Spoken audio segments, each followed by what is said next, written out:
Hello, I'm Reverend Sam, and this is Power Encounter TV broadcast. I pray for you this day that in the name of Jesus, the glory of heaven shall be revealed to you by this telecast. I pray that in the name of Jesus, Itura, what I see is heaven open. I see cloud, but it's like I'm seeing snow. You know when snow is blowing, but the whole thing is so white. So I believe that God is giving somebody refreshing. I decree it upon your life at this moment in the name of Jesus. Lord Jesus, give me utterance. Thank you, Lord. In Jesus' mighty name. Amen. And I expect the glory of heaven to show forth to you today, because that's what I see. And I believe whatever God showed me is what God intends to do through the telecast at every hour. Welcome again. I'm your host, Reverend Sam. I started a series some time ago on how to pray strategically. And I'm going to the third principle today. And the principle I'm going to highlight today is have faith in your faith. What I've come to discover is that in the body of Christ, many of us, we have faith in the prophets of God. Of course, it's very good. The Bible says, believe in the Lord your God, you will be established. Believe in his prophet, you will prosper. So believing in the servant of God is one major key to the manifestation of the anointing for miracles.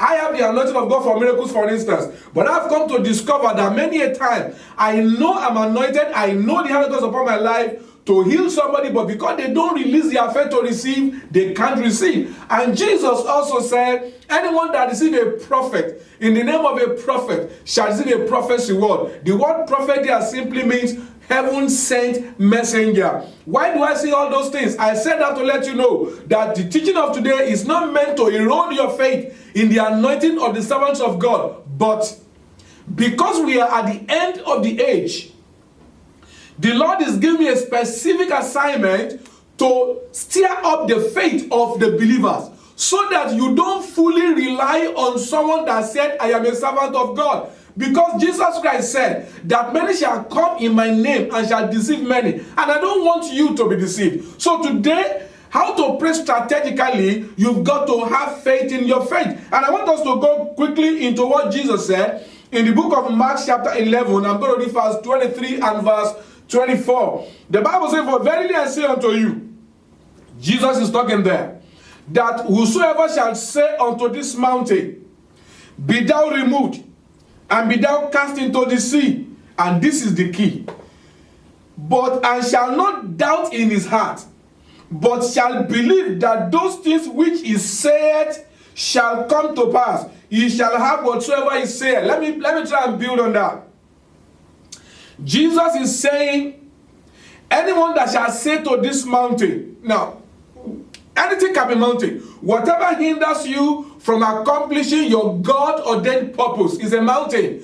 Maybe in your place of work, somebody is trying to threaten you and he wants to get you fired. That person becomes a mountain. Maybe you have any particular situation in your life that is hindering you from getting to where God wants to get you to. That is a mountain. It might even be demonic. It might be someone that is trying to enchant your destiny. Maybe you have a lot of dreams and you are finding that there are blockages in the realm of the spirit. Some people are trying to drag you back to a foundation level. Those are mountains. And Jesus said, if you shall say to the mountain, whatever you know is mountain to you.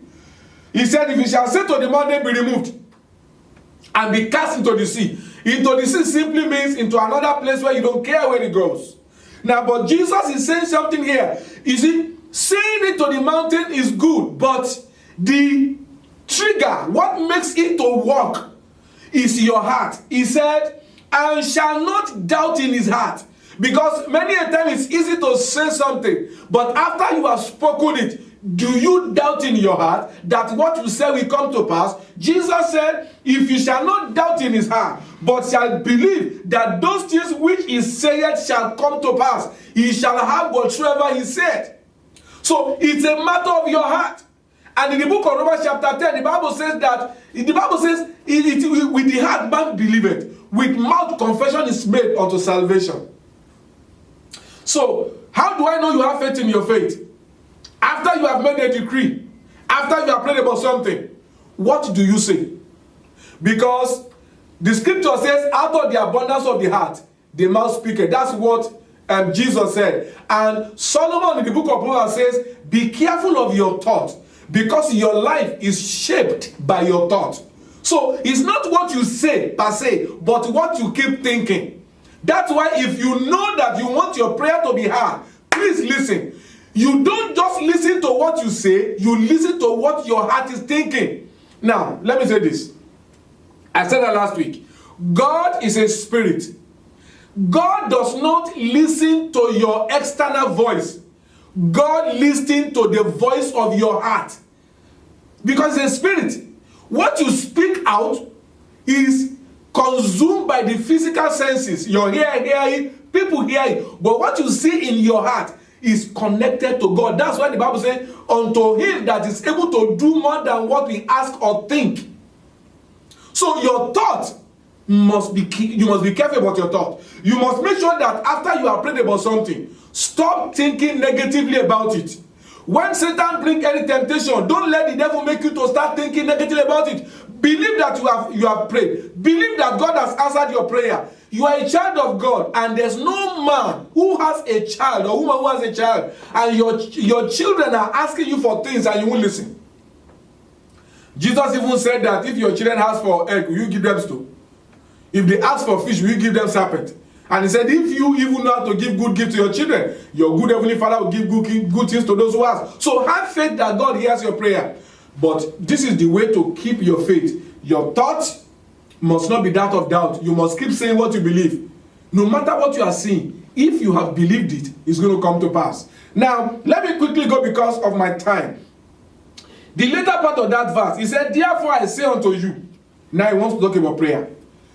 Whatsoever you desire, what do you desire? I desire that my ministry will reach the whole world. That God will make my voice to be a dominant voice on the globe. That every time people turn on their TV, somewhere on the heart, someone is hearing the word of God through my mouth. Anytime somebody goes to radio, either terrestrial, either digital, they hear my voice. That's my desire. If I ever desire money, that's what I need money to that's what I want to use money for. Whatsoever you desire. When you pray, you must believe that you have received them. Then you shall have them. The word you shall have them means that when you believe you have received them, you have not seen it. But you believe first. Because you see, the way the word behaves is like Thomas. Thomas said, I will believe when I see. But Jesus said, Thomas, you believe because you see. But blessed, highly favored are those who do not see, yet believe. That's how we work with God. We work with God by first believing. But man of God, after I have prayed, am I not supposed to keep repeating the prayer? You see, you can keep repeating the prayer in the spirit of thanksgiving. My daughter, my second daughter, when she was quite younger, she did something one time. She wanted me to buy something for her. And I said, Motibo, I heard you. He said, no, Daddy, say that you buy it. I said, leave me alone. He said, no, Daddy, please, just say you will buy it. I know if you say you will buy it, you will buy it. Now, when she said that, I said, okay, I'll buy it.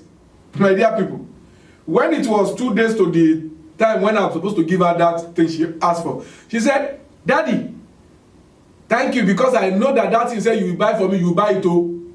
And then the day before, she said, my daddy, thank you, because I know that by tomorrow you buy that thing for me. Oh. Sincerely, between you and me, I don't have the capacity to buy that thing 2 days before. But when she started thanking me, I became compelled to look for how to get it done. Do you know that's the Almighty God behaves? You see, when you are thanking God, you are emphasizing and re-emphasizing your faith. You are making Satan to know that you believe that God has done it. And you are also fighting your mind, because sometimes Satan will bring ideas to our mind to make us doubt. When you are saying, Lord, I thank you because I believe I am healed. I thank you because I know I will not be put to shame. I thank you because in this country I will make it. I thank you because I'm going to have my own company. I thank you because I will have my baby. Doctor may say what they say, but I believe in your report. When you keep thanking God like that, you are fighting your doubt and you are establishing your faith. And when you begin to do that, you know what will happen? Great things will begin to happen. great things will begin to happen. Mighty miracles will begin to happen to you. And therefore I pray for you today that in the name of Jesus Christ, grace will come upon your life. The grace to believe God, that when you pray, He hears. I pray for you. The anointing for faith will come upon your life. In the name of Jesus. I pray that the seed of faith that God has planted in you will receive the energy of heaven right now and be activated in the name of Jesus. I hereby stand against every opposition to your faith. Whatever circumstance, whatever situation, whatever documentation, whatever fact that the enemy has been using against your faith, this day as a servant of the Most High God, I curse that fact in the name of Jesus. Whatever does not align with the word of God, I curse it in the name of Jesus. Is it sickness? Is it disease that you have doctor's report? Is it failure? Is it inability? Is it the mistake of the past that is staring you in the face and is telling you can't amount to nothing? I use the anointing of God that is in the name of Jesus to curse it this day. The Bible says every seed, that every tree that my Father has not planted shall be rooted up. Therefore I decree this very moment that every tree of doubt, every tree of impossibility that the enemy has planted, and you keep seeing them and they keep making you to see no, to think that God is not able, I curse those trees today in the name of Jesus. I curse them by the anointing of the Holy Ghost, and I command everyone that is sick in your body, receive healing in the name of Jesus. Many years ago, the Lord anointed me with the grace to heal the sick. If you can only believe, receive right now. In the name of Jesus. Every sickness, every pain, I rebuke you, you spirit of infirmity. Satan, I command you to remove your hand from their lives. In the name of Jesus. I set these people loose. I set these people free. In the mighty name of Jesus. I decree that from this day, you will begin to have testimony. In Jesus' mighty name we pray. Amen, amen, and amen. I'd like to hear from you what God has done in your life. I'd like to hear those who have been healed, those who have been delivered. I'd like to know how God has been using this telecast to bless you and feed your faith. Send me a mail, send text message through the number on the screen, and we will be happy to rejoice with you. If you have just given your life to Jesus, you want to know Jesus as your Lord and Savior, write me and I will call you back and I will lead you into how to become a child of God. Listen, we also have a prayer network. It's called the Refinance Fire Prayer Network. It's a prayer network where servants of God, ministers of the gospel, deaconess, maybe you have the call of God upon your life, but you don't know how to express it, or you just love to pray. It's a network where we come together to pray once in a month.